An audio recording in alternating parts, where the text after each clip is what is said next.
Hello everyone and welcome to another episode in our gluten-free series here at RiesKitchen. Today we're going to be doing one of those holy grails of baking, and that's pastry making.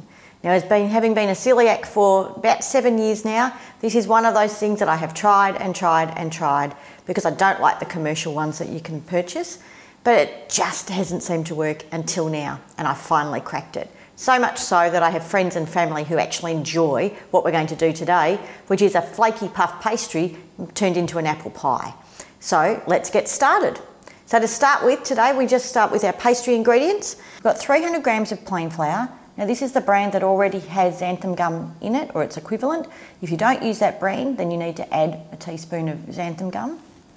150 grams of butter that's cubed and really cold. A quarter of a teaspoon of salt. Here I have 2 piles of 115 grams of butter each. So all up 230 grams, but 115 and 115. A little bit of extra plain flour for dusting while we're kneading the dough. And this is the odd little bit, 125 grams of water, not mils, 125 grams of water. And we need to be quite exact with that. Now with these 2 stacks of butter at 115 grams each, you'll see that I have a couple of pieces because it's really tricky to cut exactly 115 grams of butter. It's okay to have multiple little bits till you get to 115, but what's really important is that they are really cold. So I'm going to pop them straight into the freezer now. So now we're going to put our pastry together. So in our mix master, just using a normal mixing blade, bowl off in a sec. Pop in our sifted flour,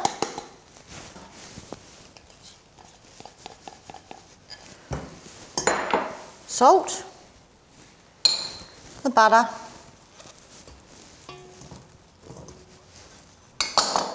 and the water.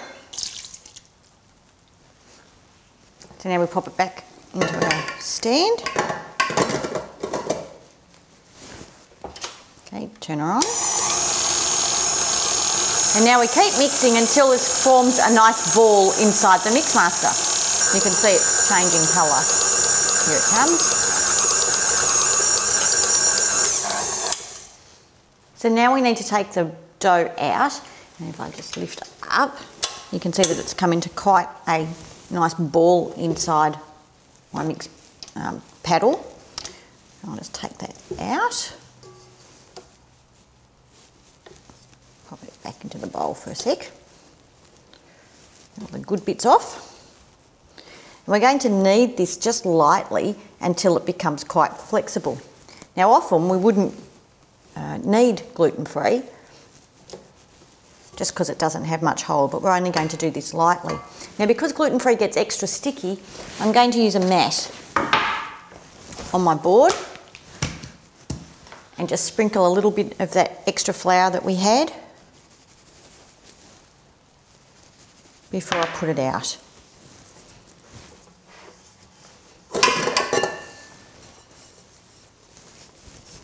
So turn my dough out. Now you don't want too much extra flour on your board because otherwise you're just adding more flour into your dough.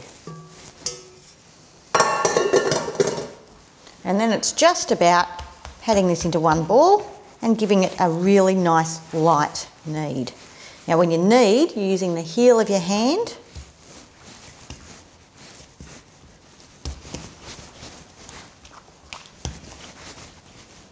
Now I'm rolling it into a sausage and it's not quite bending how I want, so I'm going to keep kneading a bit more and then seeing if it bends in the middle, and it has without cracking, so that's ready to go. So now we get to roll it. Probably need a little bit more flour on my board here.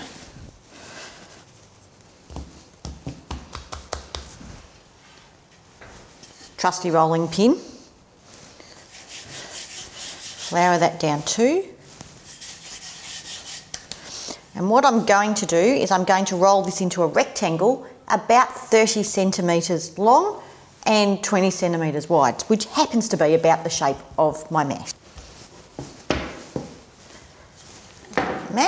Just spin my mat.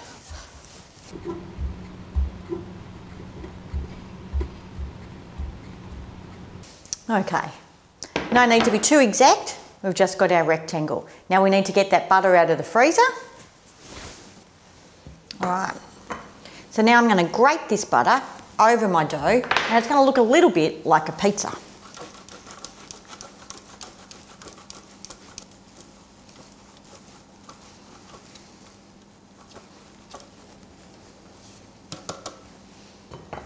Okay. So now we need to fold that in.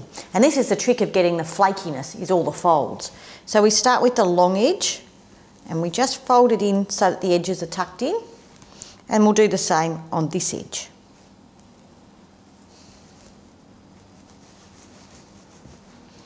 And now I'm just going to roll, a little bit like a Swiss roll, over.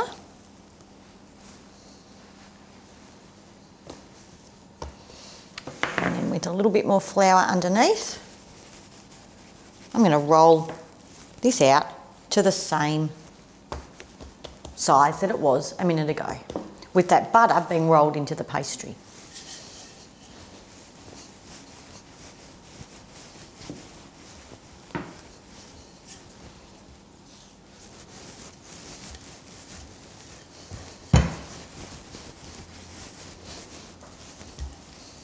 So now to add a couple of extra layers into our flaky, is I'm going to fold this edge about into the middle. I'm going to fold this edge about into the middle. And then I'm going to do the same here and here, and then fold them over on top of each other. So I now have a sandwich. And now we repeat this entire process all over again. So I'm going to roll this out to the size of my mat, grate some more butter on it, do the fold and the roll, and then the refold. So the whole process happens again.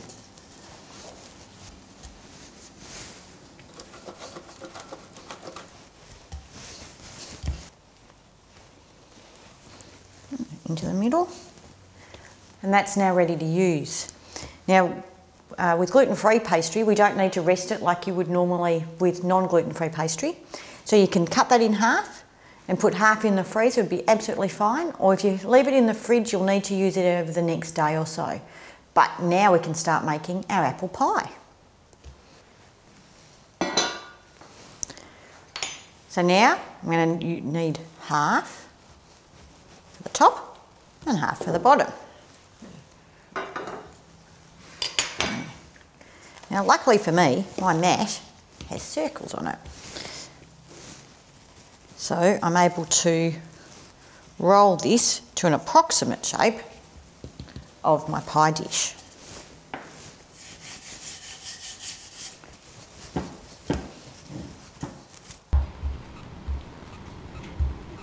So remembering with gluten-free pastry especially that you need to peel the backing away from the dough. So peeling away. Any stuck? Not too bad. All right. And then draping it back as you blind it up.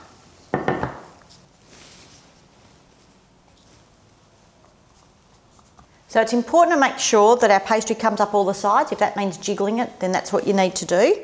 Now there's no need to par bake this at all, or blind bake, because we're going to put our cold apples in. So that's what we're going to do now. We'll just put this aside for a little bit. So now to make our apple filling. So I've got 800 grams of apples, which can be any kind. I happen to have Granny Smith's here, which works at about 4. 1/4 cup of brown sugar, 2 tablespoons of corn flour, of course corn flour being gluten-free, a teaspoon of cinnamon, and the zest of 1 lemon. So now we put all these 4 into a bowl. So the brown sugar, corn flour,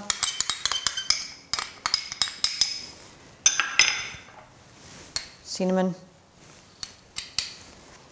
and the lemon zest.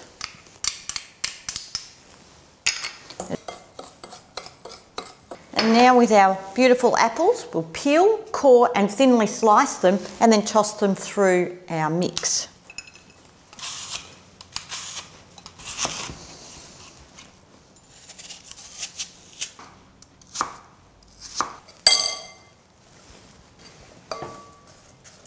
Okay, so with the last of the apples chopped, Pop them into the bowl.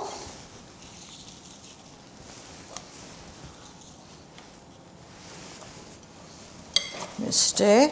We're just trying to make sure that the apple all gets coated. So now we can tip our apples into our pie bottom. We have here. Tumble all of that in. Right. So now we've piled the apples up more in the centre, and now we just need to make our top.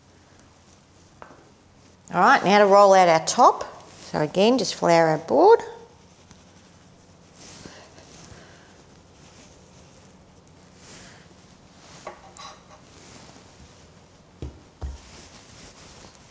Now you want to be more careful with the top, so make sure that it is very much bigger than your pie because we can't stretch it to make it fit.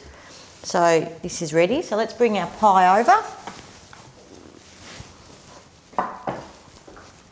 And then as we did before, we're just going to roll our pastry up and gently lay it over the top, like so. So now we just need to press the edges of the two bits of pastry together. So I'll just bring it a bit closer. And then making sure as I just lift it and just with my fingers to start with, that I'm pressing the two edges together.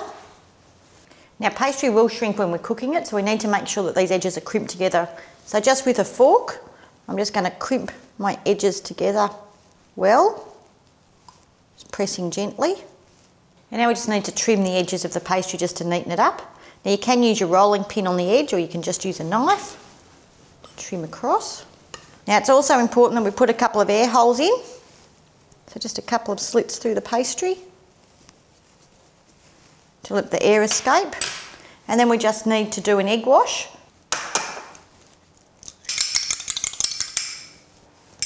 Okay.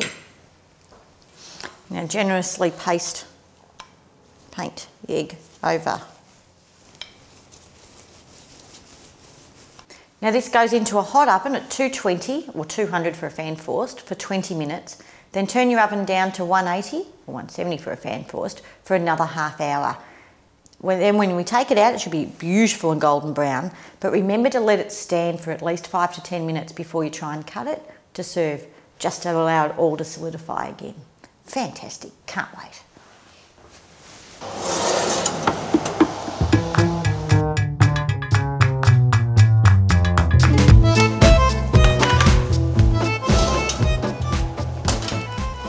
And now the hard part. We have to let this sit and cool for about 10 minutes before we can start digging in.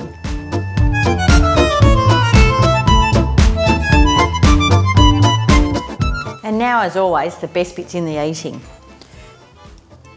You hear that crunchy pastry? Can't wait.